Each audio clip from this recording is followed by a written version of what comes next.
Friends, now in this video हम लोग ये समझने की कोशिश करेंगे कि फ्यूचर एंड ऑप्शंस के एडवांटेजेस क्या क्या हैं और डिसएडवांटेजेस क्या हैं। बेसिकली जो भी डेरिवेटिव प्रोडक्ट जिसमें हम लोग काम करते हैं उसके एडवांटेजेस भी होते हैं और डिसएडवांटेजेस होते हैं। तो पहले स्लाइड में, पहले पार्ट में मैं आपको बताना चाहूंगा advantages of futures and options which is advantages of derivative trading. पहला पॉइंट जिसको कहते हैं easy adjustment of market exposure. मैं रिपीट करूंगा, मार्केट एक्सपोजर का easy adjustment is needed, is important in derivative trading. जो डेरिवेटिव ट्रेडिंग होती है उसमें इजी एडजस्टमेंट के थ्रू क्या होता है कि मार्केट हमेशा खुद को रीएडजस्ट करता है और डेरिवेटिव में आप बाय भी कर सकते हैं और सेल भी कर सकते हैं depending on the need. So adjustment is possible, जो कि एक इन्वेस्टर हमेशा बाय कर सकता है, बट एक डेरिवेटिव इन्वेस्टर या डेरिवेटिव ट्रेडर बाय भी कर सकता है और सेल भी कर सकता है डिपेंडिंग ऑन इट्स अंडरस्टैंडिंग। दोस्तों दूसरा पॉइंट है जिसको कहते हैं reduction in the transaction cost.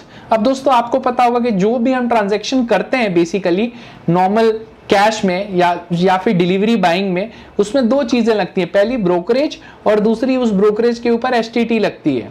तो अब दोस्तों अगर हम लोग फ्यूचर्स में या ऑप्शंस में, डेरिवेटिव्स में काम करते हैं तो उसके कंपेयर में यहाँ पे जो ट्रांजैक्शनल चार्जेस होते हैं वो कहीं ना कहीं चीपर होते हैं।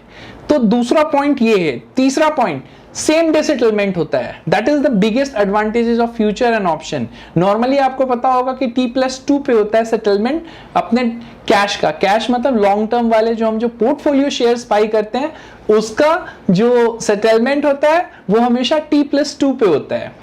थर्ड पॉइंट जिसको हमने बहुत ही अच्छे से समझना जरूरी था कि जो सेटलमेंट है ये सेम डे होने के 3 फायदे हैं। पहला फायदा सेम immediate payout, दूसरा फायदा quick settlement can lead to more faster trade, और तीसरा फायदा कि क्विक सेटलमेंट के थ्रू हम लोग अपने टर्न अराउंड टाइम को डिक्रीज करते हैं ताकि हमारी जो एज अ ट्रेडिंग एफिशिएंसी काफी अच्छी होती है, काफी डेवलप होती है।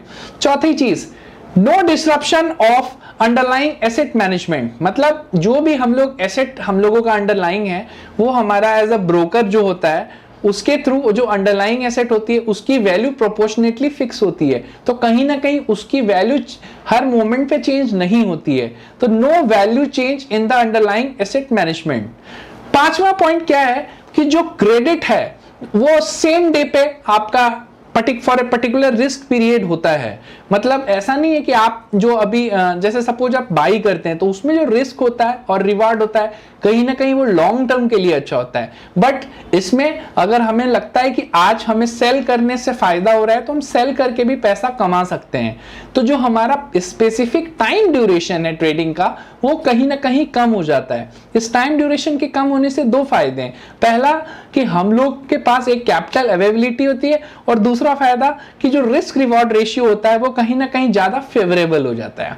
तो वैसे लोग जो थोड़ा फास्टली पैसा कमाना चाहते हैं लॉन्ग टर्म में और एक कंसिस्टेंट जनरेट रिटर्न की कोशिश करते हैं, उनके लिए मुझे लगता है कि डेरिवेटिव ट्रेडिंग को सीखना, डेरिवेटिव ट्रेडिंग को समझना एक काफी एडवांटेजियस प्रोसेस है।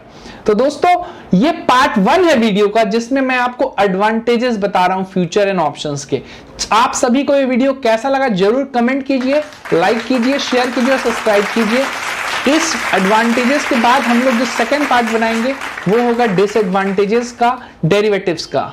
तो thank you so much for watching this video.